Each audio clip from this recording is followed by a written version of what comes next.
పరిశుద్ధమైన నామమునకు స్తోత్రములు.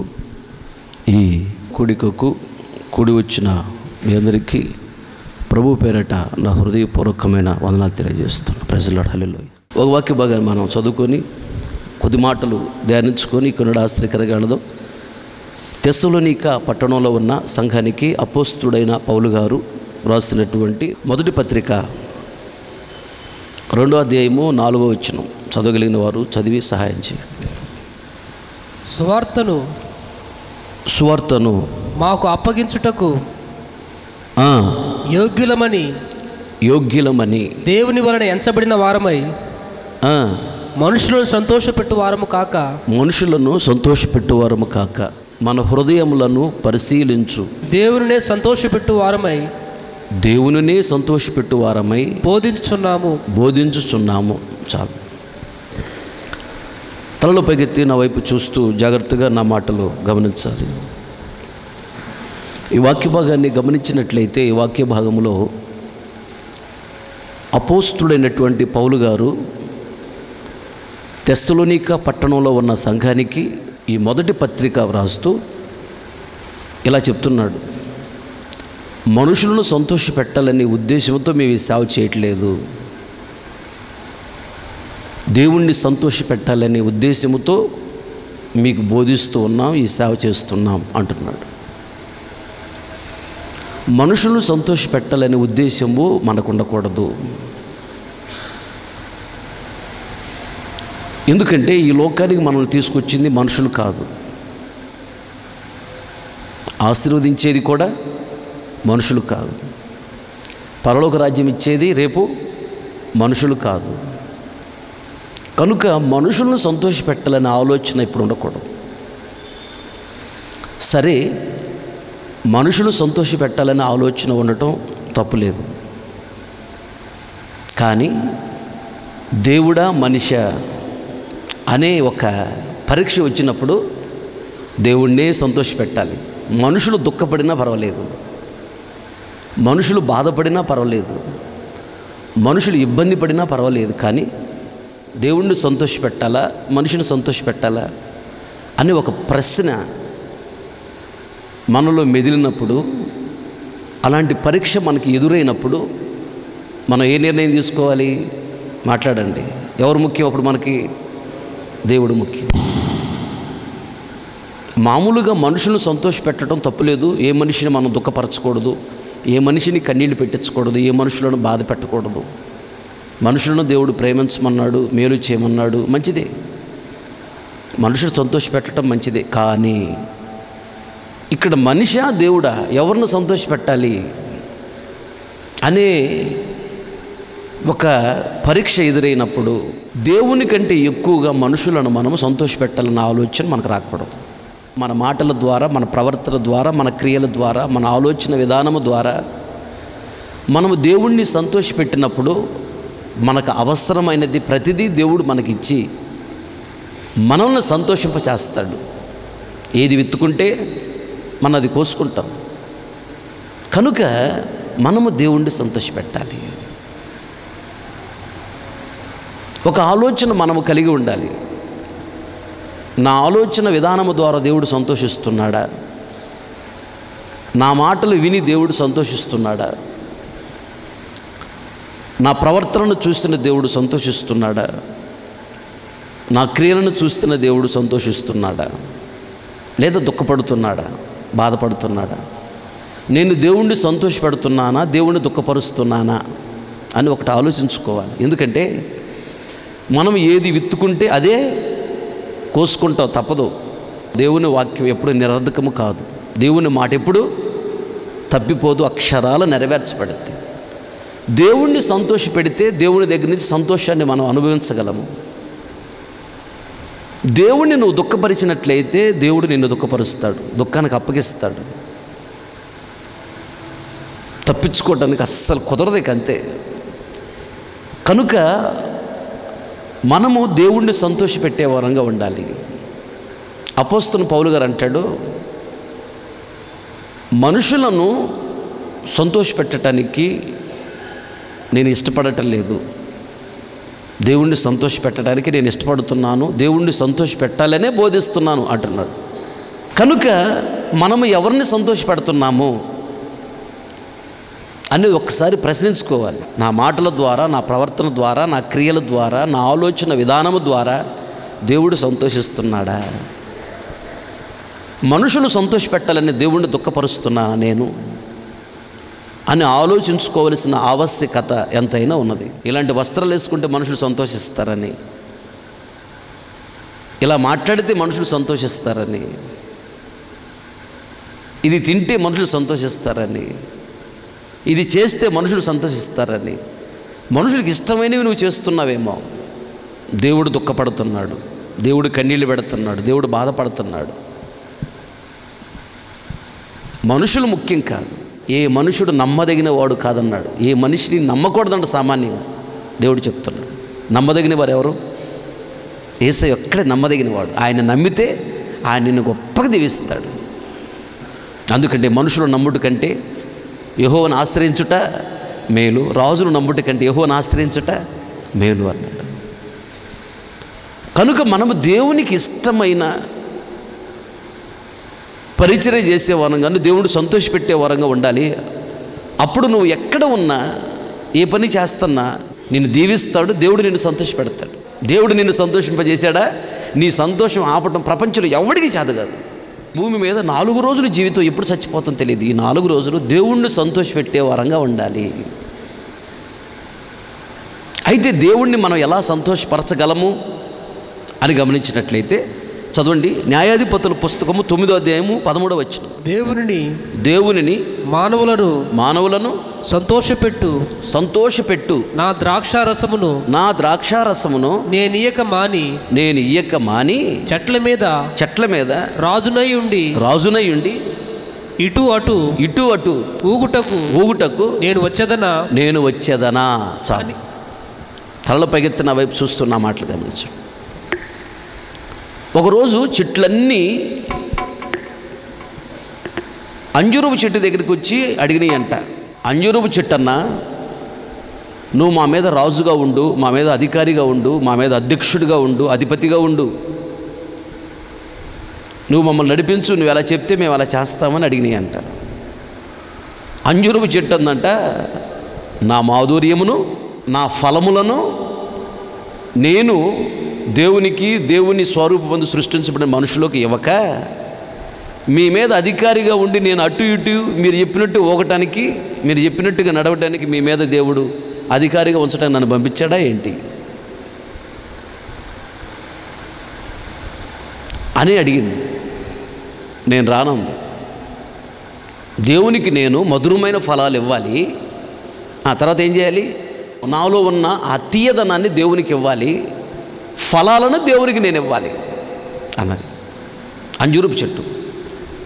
మన దగ్గర నుంచి దేవుడు ఏం కోరుకుంటున్నాడు? ఫలాలను కోరుకుంటున్నాడు. దేవుడు వరాలు మనకిస్తాడు, ఆయన ఏం కోరుకుంటున్నాడు? మనలో నుండి ఫలాలను కోరుకుంటున్నాడు. అది గలతీ రాసిన పత్రిక 5:22 వచనం ఉంటుంది. ఆత్మఫలమేమనగా 9 ఫలాలు ఉంటాయి అక్కడ. అవి మన దగ్గర నుంచి దేవుడు కోరుకుంటున్నాడు, అవి మనం ఇవ్వాలి. వరాలు 9 ఉన్నాయి. ఆ వరాలను మనకిస్తాడు. మనము దేవునికి ఏమి ఇవ్వాలి? ఫలాలు ఇవ్వాలి. చెట్టుకి నీరు పోస్తాము, ఎరువేస్తాము. చెట్టు మనకి ఏమి ఇవ్వాలని మనం కోరుకుంటాము? ఫలాలు ఇవ్వాలని కోరుకుంటాము. అందుకు చెట్టుకి నీరు పోసేది, ఎరువేసేది. దేవుడు మనకు వాక్యాన్ని ఇచ్చాడు, అభిషేకాన్ని ఇచ్చాడు, తలాంతులు ఇచ్చాడు, వరాలు ఇచ్చాడు, కృప చూపించాడు. ఎందుకో తెలుసా? మనం ఫలించాలని. చెట్టుకు కంచె వేసేది, మొక్క నాటేది, నీరు పోసేది, ఎరువేసేది, దాన్ని జాగ్రత్త కాపాడేది ఎందుకో తెలుసా? అది మనకు ఫలాలు ఇవ్వాలని. ఫలాలు ఇవ్వనప్పుడు దాని మీద ఇంట్రెస్ట్ ఉండదు, మనకు వదిలేస్తాం. అలాగే దేవుడు వరాలు ఇస్తున్నాడు, తలాంతులు ఇస్తున్నాడు, అభిషేకం ఇచ్చాడు, కృప చూపిస్తున్నాడు, వాక్యం ఇచ్చాడు, మనకి ప్రాణాలు పెట్టాడు, మన కొరకు రక్తాన్ని చిందించాడు, మనల్ని కాపాడుతున్నాడు, నడిపిస్తున్నాడు, తప్పిస్తున్నాడు, విడిపిస్తున్నాడు. ఇవన్నీ ఎందుకు చేస్తున్నావు ప్రభు అంటే ఆయన అంటాడు, నీవు నాకు ఫలాలు ఇవ్వాలి అంటాడు. ఫలాలు లేకపోతే వదిలేస్తాడు, విడిచిపెడతాడు. ఆ ఫలాలు ఉండాలంట. 9 రకాల ఫలాలు. ఏంటది? ఆత్మఫలం ఏమనగా 5:22 గలతీ.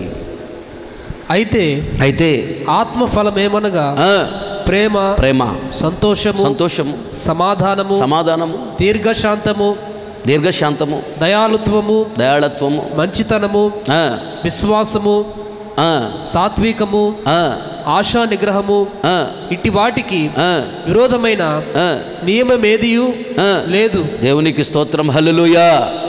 ఇవి దేవుడు కోరుకుంటున్నాడు మనలో నుండి. ఇవి మనం ఆయనకి ఇచ్చే వరంగా ఉండాలి. అంజూరపు చెట్టు అంటుంది, ఓ చెట్లలారా, మీరు నాకు ముఖ్యం కాదు. మిమ్మల్ని సంతోషపెట్టడానికి దేవుడి లోకాన్ని నన్ను పంపలా. నాలో ఫలాలు ఉన్నాయి, ఆ ఫలాలు నేను దేవునికి ఇవ్వాలి, దేవుని స్వరూపులు పుట్టిన మనుషునికి ఇవ్వాలి. ఆ ఫలాలలో మాధుర్యం ఉంది, మళ్ళీ చేదు ఫలాలు కాదవి, వగరగా ఉండేవి కాదు. అంజూరు ఫలాలు టేస్ట్గా ఉంటాయి. మాధుర్యము అంటే తీయదనము. ఫలాలు ఇవ్వాలి ప్లస్ మాధుర్యాన్ని నేను ఇవ్వాలి, ఆ తీయదనాన్ని నేను ఇవ్వాలి. అందుకు దేవుడు ఈ లోకానికి పంపాడు. నేను ఇవి ఇచ్చి దేవుణ్ణి సంతోషపెట్టాలి. మిమ్మల్ని సంతోషపెట్టడానికి కాదు ఈ లోకాన్ని నన్ను పంపింది. మీకు ఇష్టమైన రీతిలో నేను నడవను, మిమ్మల్ని నేను సంతోషపెట్టను, నేను మీ మీద అధికారిగా ఉండను, అవసరం లేదు, నా దగ్గర రావద్దు. అప్పుడు ఇవి సరే అని ద్రాక్ష చెట్టు దగ్గరికి వెళ్ళి అంట, ద్రాక్ష అన్నా మమ్మల్ని పరిపాలించవా అని అడిగినాయి అంట. అప్పుడు ద్రాక్ష తీగ అంటుంది, చదువు ఏమంటుంది, మళ్ళీ చదువు. దేవునిని మానవులను, అదుగో మనుషులను సంతోషపెట్టు నా ద్రాక్ష రసమును నేను ఇయ్యక మాని చెట్ల మీద రాజునై ఉండి ఇటు అటు ఊగుటకు నేను వచ్చేదనా. చాలు, నేను రాను అంట. ఇటు అటు ఈ మాట అనగా నీకు ఏమైనా గుర్తుకొచ్చిందా? ఏం గుర్తుకొచ్చింది చెప్పండి? ఏం గుర్తు రాలేదా? ఏంటిది? ఒకరోజు సాతాన్ అంట పరలోక రాజ్యానికి వెళ్ళాడట. దేవుడు అడిగాడు, సాతాన్ ఎక్కడి నుంచి వచ్చావంటే భూమి మీద అటు ఇటు తిరిగి ఆ కొమ్మకి ఈ కొమ్మకి తిరిగి తగాదలు పెట్టి గొడవలు పెట్టి ఉన్నది లేనది ఉన్నట్టు చెప్పి అబద్ధాలు చెప్పి సడలు చెప్పి గొడవలు పెట్టి ఇప్పుడు వచ్చింది నీ దగ్గరికి. ఎవరు ఆ పని చేస్తుంది? సాతాను. అది చేసేది ఎవరు? సాతాను సంబంధులు. అలాగే ఇక్కడ ద్రాక్ష చెట్టు అంటుంది, నేను అటు ఇటు తిరగను, నాకు అవసరం లేదు. ద్రాక్ష రసము నాకు ఇచ్చాడు దేవుడు, ఆ ద్రాక్ష రసముతో దేవుణ్ణి నేను సంతోషపెట్టాలి. దేవుని స్వరూపంలో సృష్టించబడిన మనుషులు ఉన్నారే, దేవుని పోలికలు సృష్టించబడిన మనుషులు ఉన్నారే, వారిని నేను సంతోషపెట్టాలి. అసలు ముందు దేవుడిని నేను సంతోషపెట్టాలి, మనుషుల తర్వాత సంగతి. కనుక మీ మీద పెత్తనం చేయడానికి, మీ చుట్టూ తిరగడానికి నేను రాను. నేను దేవుణ్ణి సంతోషపెట్టాలి, అంతే, దట్స్ ఆల్. ఈ అంజూరపు చెట్టు అయినా ద్రాక్ష చెట్టు అయినా మన జీవితాన్ని సాదృశ్యంగా ఉన్నది. మరి నీ పరిస్థితి ఏంటి? ఒక సహోదరుడు అన్నాడు, మా ఊళ్ళందరూ నువ్వైతే బాగా మాట్లాడుతూ తెలియగలవాడు, నా నంబర్కి నిలబడమంటున్నారంటే నేను అన్నాను వద్దులే అన్నాను. కానీ వాళ్ళ నాన్న అన్నాడంటే, శాతగానోడా, అసలు మగోడు కదురా, ఎంత మంచి అవకాశం నాకు వస్తేనా, నాకు రాలేదు, నాకు వస్తే నేను నిలబడేవాడిని అన్నాడంట. సరే నిలబడి అన్నాడంట వాళ్ళ అబ్బాయి. అట్లా ఇట్లా వాళ్ళు వీళ్ళు రకరకాలుగా మాట్లాడితే మనోడు సరే డిసైడ్ అయ్యాడంట నిలబడదామని. నేను వద్దన్నానుగా, జాన్పేట పాస్టర్కి ఏం తెలుసురా రాజకీయం గురించే, వదిలే అన్నా అంట. అంటే నన్ను ఒక మామూలు మనిషిలాగా చూస్తున్న మనిషినే, కానీ దైవ సేవకుడు ఇతను, దేవుని మాట ఆయన నోట్ల నుంచి వచ్చిద్దన్న ఆలోచన లేదు. ఇక డిసైడ్ అయ్యాడు, రేపు ఉదయం వెళ్ళిపోవాలి, ఇంకా ఎమ్మెల్యే గారిని కలవాలి, నేను ఉంటానని చెప్పేసి చెప్తాను. ఎమ్మెల్యే గారు కూడా అడిగాడంట, అరే 10 లక్షల దాకా ఖర్చు అయిద్దిరా, 9 లక్షలు నేను పెట్టుకుంటూ 1 లక్షని పెట్టుకో అని అడిగాడంట. తర్వాత చెప్తాలేండి అన్నాడంట. నా వల్ల కదా, నాకు ఇంట్రెస్ట్ లేదని చెప్పాడు. నేను చెప్పానుగా, ఎమ్మెల్యే గారు అడిగాడంట, నా వల్ల కాదండి అన్నాడంట. కానీ వీళ్ళందరూ గుచ్చి పొడుస్తుంటే రాత్రి డిసైడ్ అయ్యండి, సరే రేపు పొద్దున మళ్ళీ ఎమ్మెల్యే దగ్గరికి వెళ్దామని. ఆ రాత్రి ఏసన్న గారు వచ్చి మాట్లాడాడంట, నా సేవకుడు నీకు చెప్పాడు వద్దని, రోగంతో మంచాన్ని పడ్డావు, ఇక చచ్చిపోయావు అనుకున్నారు, డాక్టర్లు తీసుకెళ్ళమన్నారు. నా సేవకుడు చేసిన ప్రార్థన బట్టి నేను బ్రతికించాను. ఎందుకో తెలుసా? ఈ విధంగా జనాల మీద పెత్తనం చేసుకుంటూ తిరగటానికి కాదు, నా సాక్షిగా నిలబడు అన్నాడు ఎడిసన్ గారు వచ్చి. ప్రజలాడు హల్లెలూయా. నా సాక్షిగా నిలబడటానికి, నన్ను సంతోష పెట్టడానికి, జనాలను సంతోష పెట్టడానికి కాదు నేను బ్రతికించింది నేను. దెబ్బకు ఉదయానికి తీర్మానం చేసుకున్నాడు, నా వల్ల కాదు, నేను రానంటే రానని నిలబడాలి అతను. దేవుడు మాట్లాడుతున్న మాటను మనం గమనించాలి. మనం దేవుడిని సంతోషపెట్టాలి. ద్రాక్ష రసాన్ని కలిగి ఉన్నది, ఆ ద్రాక్ష రసము ద్వారా దేవుణ్ణి సంతోషపెడుతుందంటే ద్రాక్ష చెట్టు. అసలు ద్రాక్ష రసం అంటేనే సంతోషం. సంతోషమును కలిగి ఉన్నది దేవుణ్ణి సంతోషపెడుతూ ఉన్నది. మనము కూడా సంతోషము కలిగి ఉండాలి, దేవుణ్ణి సంతోషపెట్టేవారుగా ఉండాలి. మనకు సంతోషం ఎలా వచ్చింది అంటే, యేసయ్య లోకములో సేవ చేస్తున్న దినాలలో కనాను అనే ప్రాంతంలో ఒక వివాహానికి వెళ్ళాడు. వివాహానికి వెళ్ళినప్పుడు ద్రాక్షారసం అయిపోయింది. 6 రాతి బాణలు ఉన్నాయి, వాటిని నీళ్లతో నింపండి అన్నాడు. నింపిన తర్వాత యేసయ్య ఏం చేశాడు? నీళ్ళని ద్రాక్షారసంగా మార్చాడు. నీరు ద్రాక్షారసం అయింది. ద్రాక్షారసం అనే సంతోషము మనము కలిగి ఉండి దేవుణ్ణి సంతోష పెట్టాలి. అసలు ద్రాక్షారసం అనే సంతోషం మనలో ఉంటే, మనం సంతోషంగా ఉన్నప్పుడు మనం చూసి దేవుడు సంతోషిస్తూ ఉంటాడు. ద్రాక్షారసం అనే సంతోషాన్ని మనం కలిగి ఉండాలి, దేవుణ్ణి సంతోషపెట్టే వరంగా ఉండాలి. మరి ద్రాక్షారసం అనే సంతోషం మనకు ఎలా వచ్చింది? వివాహంలో ద్రాక్షారసం ఎలా వచ్చింది? నీరుతో నింపుకున్నప్పుడు నీరు ద్రాక్షారసమైంది. నీరు అంటే వాక్యము. వాక్యముతో నీ జీవితాన్ని నువ్వు నింపుకున్నప్పుడు అప్పుడు దేవుడు నీ జీవితంలో నీకు ఏది కావాలో ప్రతిదీ నీకు ఇచ్చి నిన్ను సంతోషింపజేస్తాడు. అప్పుడు నువ్వు దేవుణ్ణి సంతోషపరచగలవు. దేవునికి స్తోత్రం చెప్పాలి గట్టిగా, హల్లెలూయా. నీరు అనే వాక్యముతో హృదయాన్ని నింపాలి. అప్పుడు మన జీవితంలో ప్రతి అవసరత తీర్చి దేవుడు ద్రాక్షారసమును సంతోషిస్తాడు. అప్పుడు మనం దేవుణ్ణి సంతోషపెట్టగలము. కనుక ముందు నీరు అనే వాక్యానుసారమైన జీవితం కావాలి. వాక్యాన్ని చదవాలి, వాక్యాన్ని గుండెల్లో దాచుకోవాలి. ప్రతిరోజు ప్రభువును మాట్లాడగాలి, దేవా వాక్యానుసారమైన జీవితం నాకు ఇవ్వండి ప్రభువా అని బ్రతంలో అడుక్కోవాలి. అడిగి వాక్యానుసారంగా జీవించడానికి 100కి 100 పాళ్ళు కష్టపడాలి, ఇష్టపడాలి. అప్పుడు నీ ప్రతి అవసరత దేవుడు తీరుస్తాడు. అప్పుడు నువ్వు సంతోషంగా ఉంటావు. అప్పుడు సంతోషంగా దేవుని స్తుతించగలవు, సంతోషంగా దేవుని గణపరచగలవు, సంతోషంగా దేవుని మహిమపరచగలవు, సంతోషంగా దేవుని కొరకు కష్టపడగలవు, సంతోషంగా దేవునికి ఇవ్వగలవు, సంతోషంగా స్వార్థ చెప్పి అనేక మంది దేవుని దగ్గర నడిపించగలవు. ఇవన్నీ సంతోషంగా చేస్తావు. సంతోషం ఇచ్చాడు దేవుడు. సంతోషంగా చేస్తావు కాబట్టి దేవుడు సంతోషిస్తాడు. అలా మనము ద్రాక్షారసమైన సంతోషం మనం కలిగి ఉండాలి, దేవుణ్ణి సంతోషపెట్టాలి. ద్రాక్షారసమైన సంతోషం మనకు రావాలంటే ముందు నీరు అనే వాక్యముతో నింపుకోవాలి. ఆ తర్వాత ద్రాక్షారసం సంతోషం ఇస్తాడు మనకి. దేవునికి స్తోత్రం, హల్లెలూయా. వాక్యము కఠినముగా వచ్చినా, ప్రేమతో వచ్చినా, ఆదరణతో వచ్చినా నీకు కోపం రాకూడదు. ఈ వాక్యము నీ దగ్గరికి రాగానే అది కఠినముగా వచ్చినా, ప్రేమతో వచ్చినా, ఆదరణతో వచ్చినా, ఎంకరేజ్ చేస్తూ వచ్చినా, ఎలా వచ్చినా వెంటనే నువ్వు వాక్యానికి లోబడాలంతే. వాక్యానికి భయపడాలి, వాక్యానికి విధేయత చూపించాలి. అప్పుడు నువ్వంటే దేవుడు ఇష్టపడతాడు, నీకు దీవెనలు ఇస్తాడు, నిన్ను సంతోషింపజేస్తాడు, నువ్వు సంతోషంగా దేవుడిని సంతోషపెట్టగలవు. అలాగే ఇంకొక మాట, రూతు గ్రంథము 3:7 బోయజు మనస్సున సంతోషించినట్లు, బోయజు మనస్సున సంతోషించున్నట్లు అన్నపానములు పుచ్చుకొని లోపలికి పోయి ధాన్యపు కుప్ప యొద్ద పండుకొనినప్పుడు ఆమె మెల్లగా పోయి అతని ఆయన కాళ్ళ మీదనున్న బట్ట తీసి పండుకొనెను. చాలు. తలలో పైకెత్తి నా వైపు చూస్తూ నా మాటలు గమనించండి. మనకు బాగా తెలిసిన విషయం మరొకసారి గుర్తు చేస్తున్నా. బోయజు అంటే యేసు ప్రభు సాదృశ్యం, రూతు అంటే సంఘానికి సాదృశ్యం. కుప్ప నురిపిడి చేశారు, ధాన్యము పొలంలో ఉన్నది. బోయజు వెళ్ళి ఆ కుప్ప దగ్గర రగ్గు కప్పుకొని ధాన్యం దగ్గర పడుకున్నాడంట కాపలా. రూతుకి వాళ్ళ అత్త చెప్పి పంపించింది, నయోమి, అమ్మా ఆయన నీకు మామయ్య అవుతాడు, నువ్వు వెళ్ళు, ఇలా చెయ్యి, ఎవరు నువ్వు ఏంటని అడుగుతాడు. అప్పుడు ఆయనకి నువ్వు చెప్పు, ఆయన చాలా ప్రేమ గలవాడు, చాలా భక్తి గలవాడు, చాలా మంచోడు అని.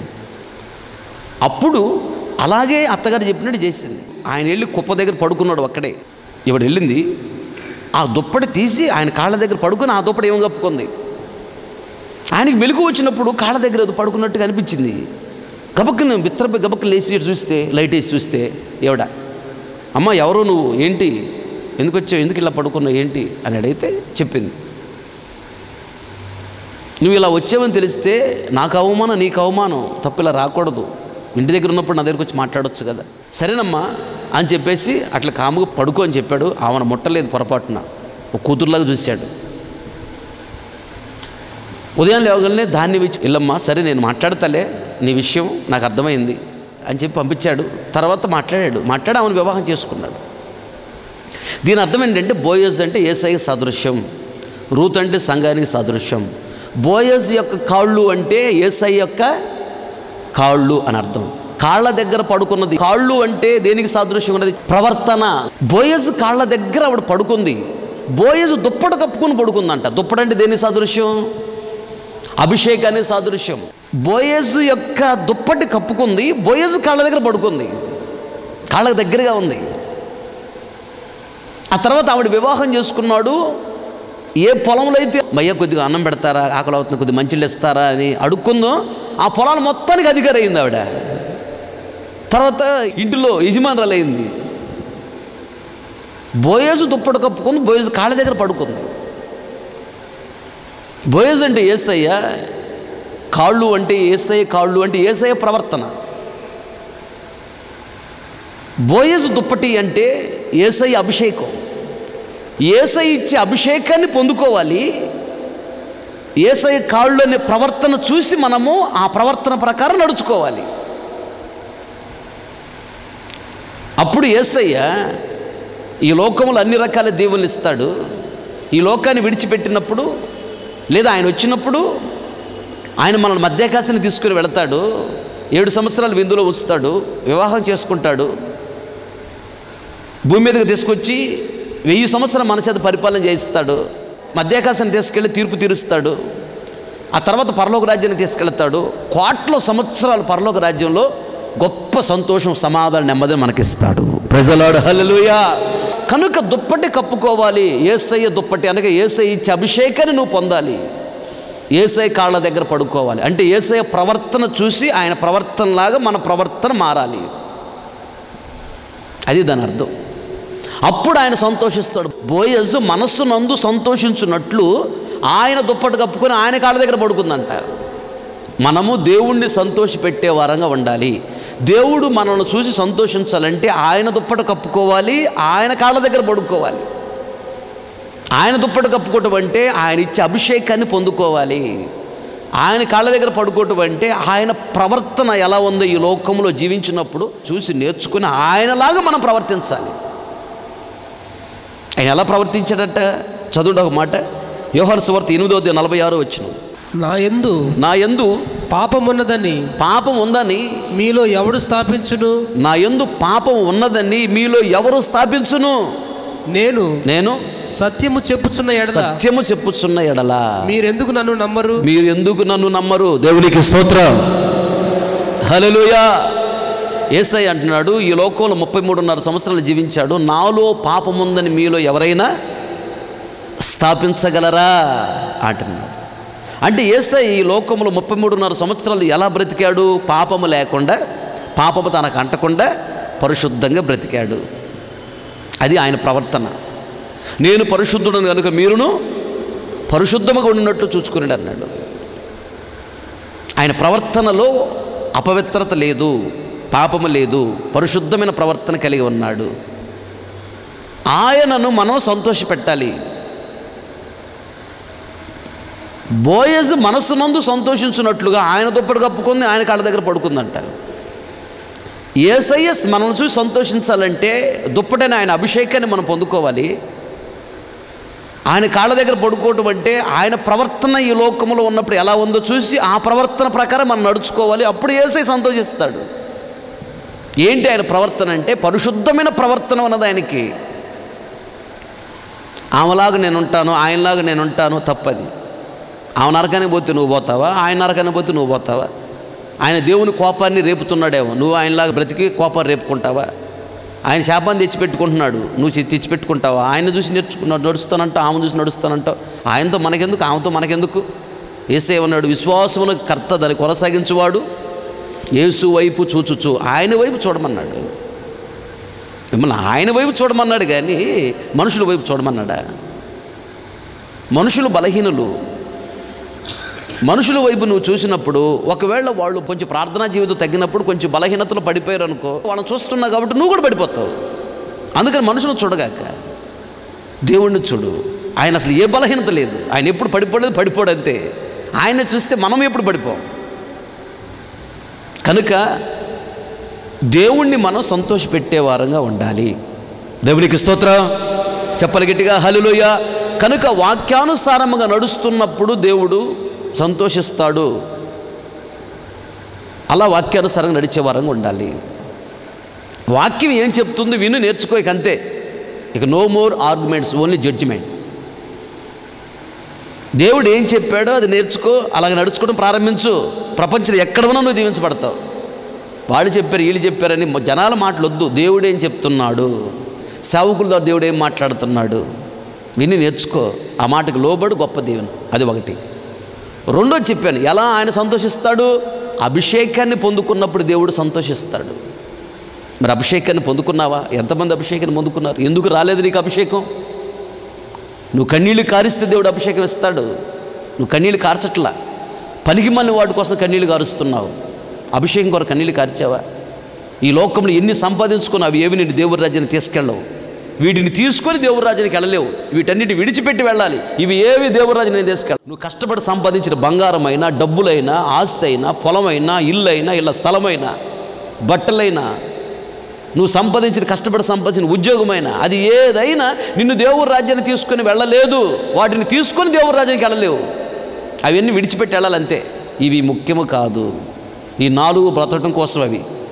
వీటన్నిటికంటే చాలా ప్రాముఖ్యమైనది అభిషేకం, పరిశుద్ధాత్మ అభిషేకం. నిజముగా భక్తి గలవారు అంటే ఎవరంటే పరిశుద్ధాత్మ అభిషేకాన్ని పొందుకున్న వారే. అది గుర్తుపెట్టుకో. నీకు బాధ కలిగినా చెప్పాలి, తప్పదు. పరిశుద్ధాత్మ అభిషేకం పొందక మునుపు యేసయ్య దైవ కుమారుడే కదా. ఎప్పుడైనా తండ్రి అన్నాడా మాట, నా ప్రియకుమారుడు అన్నాడా? అల్లా. పరిశుద్ధాత్మ అభిషేకాన్ని పొందుకున్న తర్వాత తండ్రి అన్నాడు, ఈయన నా ప్రియకుమారుడు, ఈయన యందు నేను ఆనందించుచున్నాను, సంతోషించుచున్నాను. ఎప్పుడు సంతోషిస్తాడు దేవుడు? నువ్వు అభిషేకం పొందుకున్నప్పుడు దేవుడు సంతోషిస్తాడు. నువ్వు బంగారు చేని కొన్నప్పుడు కదా దేవుడు సంతోషించేది. అసలు బాధపడతాడు దేవుడు. నీకు బంగారు చేని మీద ఆసక్తి, అభిషేకం మీద లేదని దేవుడు బాధపడతాడు. నీకు ఉద్యోగం వచ్చినప్పుడుగా దేవుడు సంతోషించేది నువ్వు అభిషేకం పొందుకున్నప్పుడు. నువ్వు ఇల్లు కట్టుకున్నప్పుడుగా దేవుడు సంతోషించేది నువ్వు అభిషేకం పొందినప్పుడు. అభిషేకించబడినప్పుడు నా ప్రియ కుమార్తె, నా ప్రియ కుమారుడు అంటాడు. ఆయన ఆనందిస్తాడు, సంతోషిస్తాడు. దుప్పటి కప్పుకుంది, కాళ్ళ దగ్గర పడుకుంది. అభిషేకం పొందుకోవాలి, కాళ్ళని ఆయన ప్రవర్తన ప్రకారం నడవాలి. ఆయన ప్రవర్తన పరిశుద్ధత. ఒకరితో అనవసరం నీ పరిశుద్ధంగా ఉంటున్నాను లేదా అని ఆలోచించుకుంటూ ప్రతిరోజు ప్రభుని అడగాలి. అయ్యా, నీలాంటి పరిశుద్ధమైన జీవితం నాకు, నీలాంటి ప్రార్థనా జీవితం నాకు. ప్రార్థనా జీవితం ఉన్నప్పుడు పరిశుద్ధమైన జీవితం వచ్చింది. ప్రార్థనా జీవితం లేదు, పరిశుద్ధమైన జీవితం ఉండదు. గంటలు ఏక మనసుతో ప్రార్థన చేసే ప్రార్థనా పరుడుగా నన్ను మార్చు, ప్రార్థనా పరులకు నన్ను మార్చు అని ప్రతిరోజు ప్రభుని అడగాలి. గంటలు ప్రార్థన చేసే స్థాయికి నువ్వు ఎదిగావా, పరిశుద్ధత ఈజీగా వచ్చేసేది అంతే. ప్రార్థనలోనే పరిశుద్ధత దాగి ఉంది. ప్రార్థన లేకుండా పరిశుద్ధంగా నువ్వు అస్సలు బ్రతకలేవు. That is highly impossible. ప్రార్థన అంతే. నీలాంటి ప్రార్థనా జీవితం నాకు, నీలాంటి పరిశుద్ధమైన జీవితం నాకు నువ్వు అడిగావా? ప్రతిరోజు ప్రభుని అడగాలి, కన్నీళ్లతో అడగాలి, బ్రతిమలు ఆడుకోవాలి. పరిశుద్ధత నేను దేవుడి రాజ్యాన్ని తీసుకెళ్ళిద్ది. గుర్తుపెట్టుకో. హృదయశుద్ధి గలవారు ధన్యులు వారు దేవుని సూచెదరు. ఇక్కడ నువ్వు దేవుని చూస్తావు, పరలోక రాజ్యానికి వెళ్ళి పరలోక రాజ్యంలో కోట్ల సంవత్సరాలు దేవుని ముఖాన్ని చూస్తూ ఉంటావు. పరిశుద్ధత చాలా ప్రాముఖ్యమైనది. నీలాంటి ప్రార్థన జీవితం నాకు, నీలాంటి పరిశుద్ధమైన జీవితం నాకు. ప్రతిరోజు ప్రభుని అడగాలి. బ్రతిమలాడాలి. ప్రార్థనా జీవితం, పరిశుద్ధమైన జీవితం ఉంటే చాలు. నువ్వు వెళుతుంటే కుక్కలాగా నీ వెంట ఆశీర్వాదాలు పరిగెత్తుకుంటూ వస్తాయి తెలుసా. ప్రార్థనా జీవితం, పరిశుద్ధమైన జీవితం కలిగి బ్రతుకుతున్నాడు దావీదు వెళ్తుంటే ఏమొస్తాయంటే వెనక కృపలు అన్ని దీవెనలు ఉంటాయి. కృప వచ్చిందంటే క్షేమం వచ్చేసింది అంతే. దేవునికి స్తోత్రం. చెప్పలు గట్టిగా హల్లెలూయా. కనుక అభిషేకము, దుప్పట కప్పుకో, ఆయన కాళ్ళ దగ్గర పడుకో, అభిషేకాన్ని పొందుకో, కన్నీళ్ళు కార్చు. ఎందుకు రాదు అభిషేకం? రోషంగా తీసుకో. నాకెందుకు రాదు అభిషేకం, నాకెందుకు ఇవ్వడు? సరే పొందుకున్నావా? పొందుకుని చాలామంది అభిషేకాన్ని పోగొట్టుకున్నారు. అభిషేకాన్ని పోగొట్టుకుంటే ఏం జరిగింది తెలుసా? సౌలు అభిషేకాన్ని పోగొట్టుకున్నాడు. ఏం జరిగింది? దేవుడే పంపించాడు. దేవుని దగ్గర నుంచి వచ్చింది దురాత్మ వచ్చి పట్టుకుంది. ఆ దురాత్మ నాశనం చేసిందా విడిచిపెట్టలా. తన కుటుంబం నాశనం చేసింది, తన వంశాన్ని నాశనం చేసింది, తన పరువు పోయింది, ప్రతిష్ట పోయింది, జ్ఞానం పోయింది, అన్నీ పోయినాయి. జాగ్రత్త. అభిషేకాన్ని పొందుకున్నావంటే పరిశుద్ధాత్మ దేవుడు నీతో ఉంటాడు, నీలో ఉంటాడు, నేను అన్ని కోణాలు దీవిస్తాడు. నువ్వు ఎక్కడికెళ్ళి కనపరచబడతావు అభిషేకం ఉన్నప్పుడు. అభిషేకాన్ని పోగొట్టుకున్నావా, నీ పరిస్థితి ఘోరం అయిపోద్ది. పరిశుద్ధాత్మ దేవుడు ఎప్పుడు వెళ్ళిపోతాడో తెలుసా? నువ్వు ఆయన వాడుకోకపోతే వెళ్ళిపోతాడు. ఆయనకి ఇష్టం లేని పనులు చేసి వెళ్ళిపోతాడు. వాడుకోవాలి. ప్రతిరోజు నువ్వు ఆత్మలు ఆనందించాలి. పరిశుద్ధాత్మ పొందుకున్న తర్వాత ఈ అభిషేకం చాలు అనుకోకూడదు. అభిషేకం ఇంకా ఎదగాలి. చాలే అనుకోకూడదు. నిర్లక్ష్యం చేయకూడదు. ఆత్మలు ఆనందించట్లేదంటే నువ్వు నిర్లక్ష్యం చేస్తున్నావు అభిషేకాన్ని. పరిశుద్ధాత్మ దేవుడిని నెగ్లెక్ట్ చేస్తున్నావు, అశ్రద్ధ చేస్తున్నావు. ఆయన తట్టుకోలేడు, ఆయన వెళ్ళిపోతాడు. ఆయన వెళ్ళిపోయాడంటే దెయ్యం వచ్చింది, దెయ్యం పట్టింది వచ్చింది, దెయ్యం పట్టిందంటే అయిపోయినట్టు జీవితం. అందుకని పరిశుద్ధాత్మ అభిషేకం కొరకు కన్నీళ్ళు కార్చు. ఇచ్చాడా? జాగ్రత్తగా కాపాడుకో అభిషేకాన్ని. పరిశుద్ధాత్మ అభిషేకాన్ని పొందుకునే వ్యక్తులని భయముతో, దేవుడు నాలో ఉంటున్నాడన్న భయముతో వణుకుతో జాగ్రత్త కాపాడుకోవాలి. అభిషేకాన్ని పోగొట్టుకోకూడదు, కాపాడుకోవాలి. దేవునికి స్తోత్రం. చెప్పలు గట్టిగా హల్లెలూయా. అలాగే ఇంకొక మాట చూడు, సమూయేలు రాసిన మొదటి గ్రంథం 15:22 వచ్చిన. అందుకు సమూయేలు తాను సెలవిచ్చిన ఆజ్ఞను ఒకడు గైకొనుట వలన యెహోవా సంతోషించున్నట్లు ఒకడు దహన బలులను అర్పించుట వలన ఆయన సంతోషించున. ఆలోచించుము. బలులు అర్పించుట కంటే ఆజ్ఞను గైకొనుటయు, పొట్టేళ్ల క్రొవ్వు అర్పించుట కంటే మాట వినుటయు శ్రేష్టము. చాలు. తలలు పైకెత్తిన వైపు చూస్తూ నా మాటలు గమనించండి. మనము దేవుణ్ణి సంతోషపరిచే వారంగా ఉండాలి. మనుషులను సంతోషపెట్టే వారంగా ఉండకూడదు. దేవుణ్ణి దుఃఖపరిచి మనం సంతోషించే వారంగా ఉండకూడదు. మనము దేవుణ్ణి సంతోషపెట్టాలి. ఎప్పుడు దేవుడు సంతోషిస్తాడు చెప్తున్నాను. ఒకటి, వాక్యానుసారంగా జీవించినప్పుడు దేవుడు సంతోషిస్తాడు. రెండో విషయం చెప్పాను, అభిషేకాన్ని పొందుకున్నప్పుడు దేవుడు సంతోషిస్తాడు. ఆయన పరిశుద్ధమైన ప్రవర్తన కలిగి మనం నడుస్తున్నప్పుడు ఆయన సంతోషిస్తాడు. జాగ్రత్తగా. మూడోదిగా చెప్తున్నాను, ఆయన మాట విని మాట ప్రకారం నడుచుకుంటే దేవుడు సంతోషిస్తాడు. నువ్వు ఆయన ఆజ్ఞ ప్రకారం నడవకుండా, ఆయన మాట వినకుండా బలులు అర్పించినా సంతోషించడు. అంటే ఆయన మాట వినకుండా దశంభాగం ఇచ్చినా సంతోషించడు, కానుకిచ్చినా సంతోషించడు, పరిచర్య చేసినా సంతోషించడు. నువ్వు దేవుని కార్యము సువార్త చెప్పినా సంతోషించడు, వాక్యం చెప్పినా సంతోషించడు, ఇంక ఏది చెప్పినా ఏది చేసినా నువ్వు ఆయన సంతోషించడు. ముందు ఫస్ట్ ఆఫ్ ఆల్ ఆయన మాట విను, ఆయన ఆజ్ఞ ప్రకారం నడుచుకో ముందు. ఆ తర్వాత నువ్వు దశంభాగం ఇస్తే దేవుడు సంతోషిస్తాడు, దానికి తగిన ప్రతిఫలం ఇస్తాడు. ఆకాశ వాకిలు విప్పుతాడంట, మాట తప్పుతాడా? మాట మార్చుకుంటాడా? ఒకటే గుర్తుపెట్టుకో, నువ్వు నమ్మకంగా దేవుని మాట విని మాట ప్రకారం నడుచుకుంటూ దశంభాగం ఇచ్చే వ్యక్తివి, కానుకిచ్చే వ్యక్తివి అయితే రాబో దినాల్లో నిన్ను, నీ పిల్లల్ని మించిన గొప్పవాడు నువ్వు ఉన్న ప్రాంతంలో మరొకరు ఉండరు. దేవుడు మాట తప్పడు, మాట మార్చుకోడు. ఈరోజు నువ్వు దరిద్ర కరువులో ఉన్న గుర్తుపెట్టుకో, నీ పిల్లల్ని దేవుడు మర్చిపోడు. రాబోదిన నీ పిల్లలు చాలా గొప్పవాళ్ళు అవుతారు. వాస్తవది. పిల్లల్ని మర్చిపోడు దేవుడు, అస్సలు ఆయన రుణం ఉంచుకోడు. కానీ ముందు ఆయన మాట విని మాట ప్రకారం నడుచుకో. ఆ తర్వాత నువ్వు కానుకిచ్చినా, దశమేగ ఇచ్చినా, పరిచర్య చేసినా, కన్నీళ్ళు కార్చి ప్రార్థన చేసినా, ఉపవాసం ఉన్నా, ఆ తర్వాత అన్నీ వాటన్నిటిని బట్టి దేవుడు దీవెనిస్తాడు. ముందు ఆయన మాట విను. ఆయన ఆజ్ఞ ప్రకారం నడుచుకో. ఆయన మాట వింటే సంతోషిస్తాడు. మాట విని మనస్సు మార్చుకో. లూకాసు వార్త 15:10 రాయబడిన మాట, ఒక వ్యక్తి అంట మనసు మార్చుకుంటేనంట పరలోక రాజ్యంలోనంట దేవదూతలు, చదువు ఆ మాట, దేవదూతలు ఎదుట సంతోషం కలుగుతుందంట. అటువలే మారు మనస్సు పొందు ఒక పాపి విషయమై, మారు మనసు పొందు ఒక పాపి విషయమై దేవుని దూతల ఎదుట సంతోషము కలుగునని మీతో చెప్పుచున్నాను. చాలు. దేవుడు ఎప్పుడు సంతోషిస్తాడు అంటే నువ్వు మనస్సును మార్చుకున్నప్పుడు దేవుడు సంతోషిస్తాడు. మనసును మార్చుకొని బాప్తిసం తీసుకుంటే దేవుడు సంతోషిస్తాడు. సర్వలోకానికి వెళ్ళి సర్వ సృష్టి సువార్తను ప్రకటించండి, నమ్మి బాప్తిసం పొందినవాడు రక్షింపబడును. బాప్తిసం తీసుకో, ఆజ్ఞ. ఆయన ఆజ్ఞకు, ఆయన మాటకు లోబడితే ఆయన సంతోషిస్తాడు. ఏంటి ఆయన ఆజ్ఞ? ఆయన మాట ఏంటి? బాప్తిసం తీసుకున్నాడు. ఊరికి మందిరానికి వచ్చిపోతున్నావు, బాప్తిసం తీసుకోవట్లా.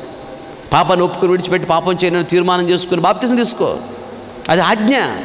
ఆయన ఆజ్ఞ వింటే, ఆయన మాట వింటే ఆయన సంతోషిస్తాడు, నిన్ను సంతోషింపజేస్తాడు. నువ్వు మనసు మార్చుకుంటేనే ఆయన సంతోషిస్తాడు. దేవదూతల ఎదుట సంతోషం కలిగిద్దంట. ఒకటి దేవదూతలకు సంతోషం. దేవదూతల ఎదుట ఎవరుంటారు? పరలోక రాజ్యంలో ఎవరుంటారు? యేసయ్య ఉంటాడు, తండ్రి అనే దేవుడు ఉంటాడు. దేవుడు సంతోషిస్తాడు. నువ్వు మనస్సు మార్చుకుంటే దేవుడు సంతోషిస్తాడు. నువ్వు బాప్తిసం తీసుకుంటే దేవుడు సంతోషిస్తాడు. బాప్తిసం తీసుకోవటమే ఆయన మాట ప్రకారం నడవటం, ఆయన ఆజ్ఞ ప్రకారం నడవటం. నువ్వు మనస్సును మార్చుకోకపోతే దేవుడు దుఃఖపడతాడు, పాపంతో దిగొస్తాడు. భయంకరంగా ఉంటుంది పరిస్థితి. మనసు మార్చుకో. ఒక మాట చూడు, ముగించుకుందాం. నేను ఎక్కువ చెప్పను దాని గురించి. యెషయా 42:21 యెహోవా తన నీతిని బట్టి సంతోషము గలవాడే ఉపదేశ క్రమం ఒకటి గణపరిచి గొప్ప చేశాడు. చాలు. ఆయన సంతోషము గలవాడే ఉపదేశ క్రమం ఒకటి గణపరిచి గొప్ప చేశాడు. ఆ ఉపదేశ క్రమములో నువ్వు నడిస్తే దేవుడు సంతోషిస్తాడు. ఉపదేశ క్రమంలో నడకపోతే దేవుడు దుఃఖపడతాడు. మనము దేవుడిని సంతోషపెట్టే వాళ్ళంగా ఉండాలి. ఎప్పుడు చచ్చిపోతాం తెలియదు. ఈ నెల లాస్ట్ టైం తెలియదు, ఈ సంవత్సరం లాస్ట్ టైం తెలియదు, ఈ రోజు లాస్ట్ టైం తెలియదు, ఈ వారం లాస్ట్ టైం తెలియదు. ఇక బ్రతుకుని మార్చుకో. చాలు, ఇప్పుడు చేసిన పాపం చాలదా? విడిచిపెట్టు. దేవుడి కోసం రోషంగా బ్రతికేక చాలు. మనసు మార్చుకో. దేవుడు చేసిన ఉపదేశ క్రమం ఇది, సంతోషిస్తాడు. రెండోది బాప్తిసం తీసుకుంటూ సంతోషిస్తాడు. అప్పుడు మీరు పరిశుద్ధాత్మ అను వరం పొందుతారు. అది పరిశుద్ధాత్మ పొందుకున్నప్పుడు సంతోషిస్తాడు. ఒకటి మారు మనసు పొందాలి, 2 బాప్తిసం తీసుకోవాలి, 3 పరిశుద్ధాత్మ అభిషేకాన్ని పొందాలి, 4వది అక్కడే ఉండొచ్చు 40 వచ్చును. మీరు మూర్ఖులకు ఈ తరం వారికి వేరే రక్షణ పొందుడి. అది వేరే వాళ్ళు మూర్ఖులైన ఈ తరం వారికి వేరే వాళ్ళు. కొందరు మూర్ఖులు ఉంటారు. మూర్ఖులు 2 రకాలు. ఒకటి అసలు దేవుడు లేడంటారు, మూర్ఖుడు. అలాంటి స్నేహం పొరపాటు చేయగాక. వాడు మూర్ఖుడు. వాడితో ఉంటే వాడి దేవి నీకు పట్టిద్ది. దేవుడు లేడనే వాడితో అసలు స్నేహం చేయగాక. రెండో మూర్ఖులు ఎవరు తెలుసా? సంఘంలోనే ఉంటారు, మందిరానికి వస్తుంటారు, మనసు మార్చుకుంటారు, బాప్తిసం తీసుకుంటారు, మందిరానికి వస్తూనే ఉంటారు, ప్రతి ఆదివారం పరిచర్య చేస్తూనే ఉంటారు. ఉపదేశంలో మూర్ఖులు. ఎన్ని వాక్యాలు విన్నా ఆయన అంతే చెబుతాడు అని చెప్పి బతుకుని మార్చుకోరు. ఆయన అంతే చెబుతాడు అని చెప్పి జీవితాన్ని మార్చుకోరు. మూర్ఖంగా ఉంటారు. ఆయన ఎన్ని చెప్పి నేను ఇంతే, నేను మారను, నేను ఇంతే, ఆయన అంతే చెబుతాడు, మన వల్ల కాదులే, నేను ఇంతే, అంతే. వీళ్ళని మూర్ఖులు అంటారు. వీళ్ళు ఉపదేశంలో మూర్ఖులు, వాక్యానుసారం జీవితం చేయరు మూర్ఖులు. ఇలాంటి వాళ్ళతో స్నేహం చేసినా వాళ్ళ సైతం నీకు పట్టిద్ది. నువ్వు కూడా మూర్ఖురాలు అయిపోతావు. నువ్వు దేవుని దీవెన మందులో పరలోక రాజ్యంలో ప్రవేశించలేవు. జాగ్రత్త. వాళ్ళకు వేరవ్వాలంట, వాళ్ళకు దూరంగా ఉండాలంట. వేరుబాటు జీవితం ఇది. ఒకటి మారు మనసు, బాప్తిసం, 3వది పరిశుద్ధాత్మ అభిషేకం పొందాలి, 4వది వేరుబాటు జీవితం, వేరవ్వాలి. అక్రమంగా జీవించే వాళ్ళకి, అపవిత్రంగా బ్రతికే వాళ్ళకి దూరంగా ఉండాలి. వాక్యానుసారంగా బ్రతకకుండా ఇచ్చినప్పుడు తిరుగుతుంటారే వాళ్ళకు నువ్వు దూరంగా ఉండాలి, వేరవ్వాలి. వాళ్ళతో స్నేహం చేయకూడదు. వాళ్ళ మీద దెయ్యం నీకు పట్టిద్ది, ఆ స్పిరిట్ నిన్ను ఆవరించిద్ది. దేవునికి దూరం అయిపోతావు, సంఘానికి దూరం అయిపోతావు, సేవకులు దూరం అయిపోతావు, పరలోక రాజ్యం దూరం అయిపోతావు. జాగ్రత్త. 4వది నెక్స్ట్ ఇంకేంటంటే 42 వచనం. మీరు అపోస్తుల బోధ అంటే దేవుని చేత పంపబడిన సేవకుడు. ఈ ప్రాంతానికి పంపబడిన అపోస్తులను నేను. అపోస్తుడు అంటే పిలిచి దేవుడు పంపిస్తాడు పలానా ప్రాంతానికి వెళ్ళి. దేవుడు సేవకు నన్ను పిలిచాడు, రమ్మని వచ్చా. వినుకొండ ప్రాంతానికి వెళ్ళని దేవుడు నాతో చెప్పాడు. పిలుస్తాడు, పంపిస్తాడు. తన అపోస్తలు అంటారు. దేవుడు పిలిచాడు, వినుకొండ ప్రాంతానికి వెళ్ళన్నాడు, ప్రాంతానికి వచ్చాను. దేవుని చేత ఈ ప్రాంతానికి పంపబడిన అపోస్తలుడని నేను. ప్రభు నాతో కూడా మాట్లాడేప్పుడు అలాగన్నాడు, రాబోతున్న అపోస్తలు పౌరులకు నేను వాడుకోబోతున్నాను ప్రభు నాకు చెప్పన్నాడు. నా దర్శనం కూడా అదే. అపోస్తలు పౌలు దర్శనం నీతి కిరీటం, నా దర్శనం కూడా నీతి కిరీటం. నాది అదే కిరీటం, నీతి కిరీటం చూపించాడు నాకు ప్రభు సేవకు వచ్చే ముందు. కనుక ఈ ప్రాంతాన్ని పంపబడిన అపోస్తలుడే. నీవు అపోస్తల యొక్క బోధలో ఉండాలి. అంటే నేను చెప్పే వాక్యాలు విని జీవితాన్ని సరి చేసుకోవాలి. ఇది దేవుడు చేసిన ఉపదేశ క్రమము. తర్వాత సహవాసమందు నాతో నువ్వు సహవాసం ఉండాలి. నాకు దూరంగా ఉంటే నీకు దీవెన లేదు, పరలోక రాజ్యం. నన్ను విడిచిపెడితే నీకు దీవెన లేదు, పరలోక రాజ్యం లేదు. ఈ వాక్యాలు విని జీవితాన్ని సరి చేసుకోవాలి. నాతో సహవాసం కలిగి ఉండాలి, నన్ను విడిచిపెట్టకూడదు, నాకు విరోధం ఉండకూడదు. ఆ తర్వాత రొట్టె విరుచుట యందు నేను విరిచిన రొట్టె నువ్వు తినాలి. అది ఎవడెవడో నామకాదు పాస్టర్ రొట్టె విరుస్తారు, వాడుతూ బండారు కానీ పోతే తింటే రొట్టె విరిచే అధికారం వాడికి లేదు, దేవుడు ఇవ్వలేదు. అసలు పరిశుద్ధాత్మ అభిషేకం లేకుండా రొట్టె విరిచాడా వాడు రొట్టె తినకూడదు, వాడు అపవిత్రుడు. పరిశుద్ధాత్మ అభిషేకం లేనివాడు ఎంత 1,00,000 సంఘం ఉంది, 2,00,000 సంఘం అని చెప్పుకుని వాడు నరకాన్ని పోతాడు, సంఘం నరకాన్ని పోద్ది. ఎందుకు తెలుసా? పరిశుద్ధాత్మ దేవుడే సంఘాన్ని సరిచేసి పరలోకానికి తీసుకెళ్ళేది. ఆ సంఘంలో పరిశుద్ధాత్మ దేవుడే లేకపోతే ఆ సంఘం ఎలా అంగీకరించబడుద్ది? అంగీకరించబడదు. చిలకలపేటలో ఉన్నాడంట, విజయవాడలో ఉన్నాడంట, ఒక ఆయన వచ్చేసి రాజమండ్రిలో ఉన్నాడంట, ఇంకా హైదరాబాద్లో ఉన్నాడంట. ఈ చెత్త మాటలన్నీ వినగాక వాళ్ళ మోకాలు కూడా చూడగా, వాళ్ళ మోకాలు కూడా నేను చూడండి తెలుసా? యూట్యూబ్లో వస్తే వాళ్ళ ప్రసంగాలు, వాడు మోకం కూడా నేను చూడను. వాళ్ళకంటే గొప్పోళ్ళు మీరు తెలుసా? వాళ్ళకంటే మీరే గొప్పోళ్ళు. దేవుడు ఏర్పాటు చేసుకున్న ఉపదేశ క్రమంలో మీరున్నారు, వాళ్ళు ఉపదేశ క్రమంలో లేరు. పరిశుద్ధాత్మ అభిషేకం లేదంటే వాడు ఉపదేశ క్రమంలో లేరు. పరలోక రాజ్యానికి సిద్ధపడండి కష్టం. వాళ్ళు మీరు ఉపదేశ క్రమంలో ఉన్నారు, వాళ్ళకంటే మీరు గొప్పోళ్ళు తెలుసా? వాళ్ళ వాక్యాలు మీరు దరిద్ర చెత్త చెదారం వినకూడదు అసలు మాటలు. ఇది ఉపదేశ క్రమము. దేవుడు ఏర్పాటు చేశాడు, సంతోషించాడంట. దీంట్లో నడిస్తే ఆయన సంతోషిస్తాడు, ఆయన సంతోషింప చేయాలి. రొట్టె విరిసే దైవజనుడు, పరిశుద్ధాత్మచి నడిపించబడే దైవజనుడిగా, ఆయన చేత పంపబడిన దైవజనుడిగా నేను విరిచిన రొట్టె నువ్వు తినాలి. రొట్టెకు నువ్వు దూరం కాకూడదు. ప్రభు రక్త మాంసాలకు దూరం అయ్యావా నీకు దెయ్యం బట్టి జాగ్రత్త. నువ్వు సిద్ధపడట్లేదు పరలోక రాజ్యానికి. అది ఆజ్ఞ, ఆజ్ఞ. ఇది ప్రభు రక్త మాంసాలు తప్పనిసరి నువ్వు పాలు పంపులు పొందాలి. అశ్రద్ధ చేయకూడదు. ఈ వారంగా ఈ నెలగా వచ్చే వారం తీసుకుందాం అనకూడదు. అంత భయంకరమైనటువంటి పాపాలు ఏం చేస్తున్నావు అంచెట్టు? పశ్చాత్తప్పుడు విడిచిపెట్టలేవా? దేవుడి కంటే ఎక్కువ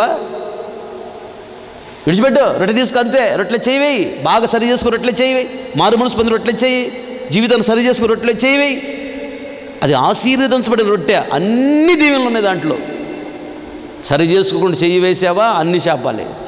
అట్లాగా రొట్టె విడిచిపెట్టావా సాతాను పట్టుకుంటాడు, దేవుడికి దూరం అవుతావు. రొట్టె చెయ్యి వేయాలి. ఆ తర్వాత ఏంటంటే ప్రార్థన చేయుట యందు దైవజనుడు, దేవుని ఆత్మచేత నడిపించబడే దైవజనుడు, పరిశుద్ధాత్మ నడిపించబడే దైవజనుడు, ఇట్లా పంపబడినటువంటి అపోస్తలుడు. దైవజనుడు చేత నువ్వు ప్రార్థన చేయించుకోవాలి.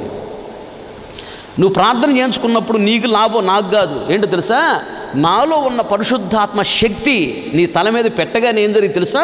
నీ తలలో, నీ లోపల ఉన్న దెయ్యం తట్టుకోలేక, దెయ్యం ఉంటే తట్టుకోలేక ఏం చేసి తెలుసా? ఇటు ఊగుతా విడిచుడు, ఇటు ఊగుతా ఉండేది. ఎందుకు? అప్పుడు బాగానే ఉంది. తల మీద చేయగానే ఎందుకు ఊగి తెలుసా? దెయ్యం పట్టిన అమ్మాయి ఇటు ఊగిద్ది, ఇటు ఊగిద్ది, పడి తమం పడిపోద్ది. ఎందుకు తెలుసా? నాలో ఉన్న పరిశుద్ధాత్మ శక్తి చేయి పెట్టగానే, దాన్ని తాకగానే తట్టుకోలేక, లోపల దెయ్యం ఉందనుకో తట్టుకోలేక అది పడిపోద్ది. అంతే, దెయ్యం వెళ్ళిపోద్ది, పారిపోద్ది గద్దించినప్పుడు. అప్పుడు మేలు జరిగేది ఎవరికి? నాకు కాదు, మీకు మేలు జరిగేది. మోకరొచ్చి ప్రార్థన చేసుకో. సర్వశక్తి కనికరం గల దేవా స్తోత్రం. ఎంతైనా నమ్మదగిన దేవుడవ కదా.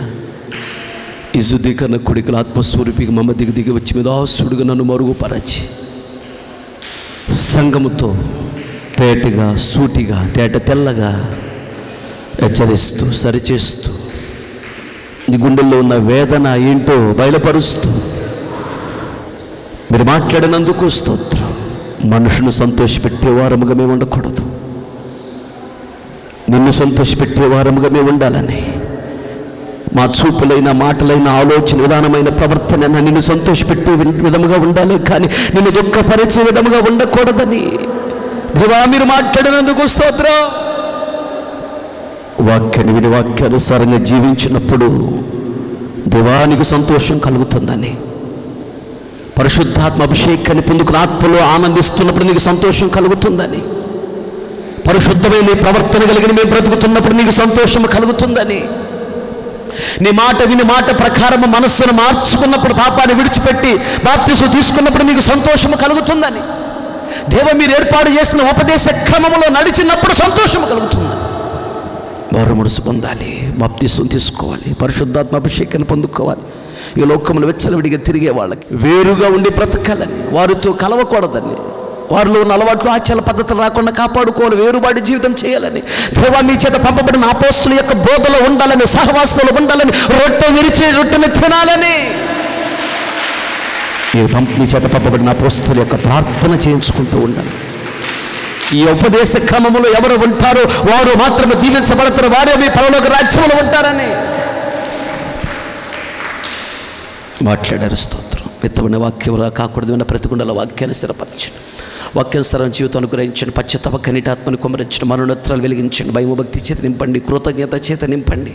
బిడ్డలు బయలుదేరి వెళుతున్నారు, మీ సన్నిధి సమకాన్ని తోడుగుంచండి, సకాలంలో క్షేమ గమ్యం చేరటానికి కృప చూపించండి. యేసయ్య పరిశుద్ధమైన నామములో అడిగి పొంది నామ తండ్రి, ఆమేన్. మన తండ్రి అయిన దేవుని ప్రేమ, కుమారుడైన యేసుక్రీస్తు వారి కృప, పరిశుద్ధాత్మని అన్యోన్య సహవాసము, సన్నిధి సముఖం చేరిన మనకును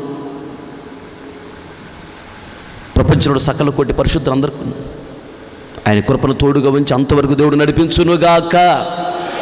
ఆమేన్. హల్లెలూయా, హల్లెలూయా.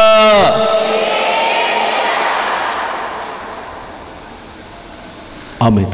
ఇంతటితో ఈ కుడి ముగించబడింది. ఓపికతో వాక్యం మీ అందరికీ ప్రభు పేరట నా హృదయపూర్వకమైన వందనాలు తెలియజేస్తున్నాను.